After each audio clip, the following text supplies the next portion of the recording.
ज्यादा अच्छा होना भी गुनाह ही होता है, पता ही नहीं चलता लोग कदर कर रहे हैं क्या इस्तेमाल। इस 14 फरवरी को कुछ सच्ची मोहब्बतें इस वजह से भी खत्म हो जाएंगी क्योंकि उन्होंने मोहब्बत का सबूत देने के लिए लिबास नहीं उतारा। थोड़ा जल्दी कामयाब कर दे यार, अब मुझे मेरी माँ मेरी वजह से परेशान रहती।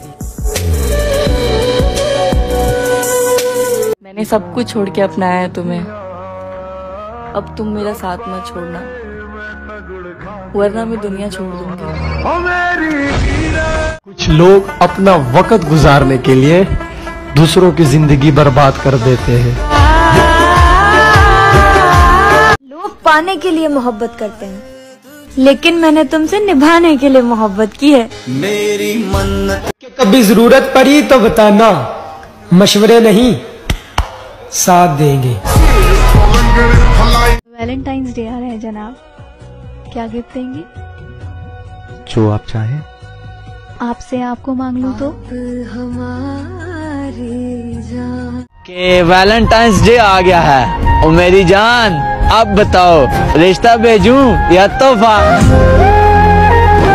माना के मौत बरहक है पर मरने तक तो जीने देना यारा। तेरी दुनिया मेरे रब्बा कि मुझे ही। मैं गुनहगार भी हूँ तो बस खुद का, मैंने खुद के सिवा किसी को बर्बाद नहीं किया है।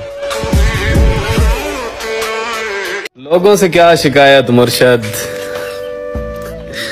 हम तो खुद को भी जहर लगते हैं। उसको लगता है मुझे फर्क नहीं पड़ता, मगर वो क्या जाने मुझे रातों को नींद नहीं आती। खैरात में मिली हुई खुशी हमें अच्छी नहीं लगती, हम अपने दुखों में रहते हैं नवाबों की तरह।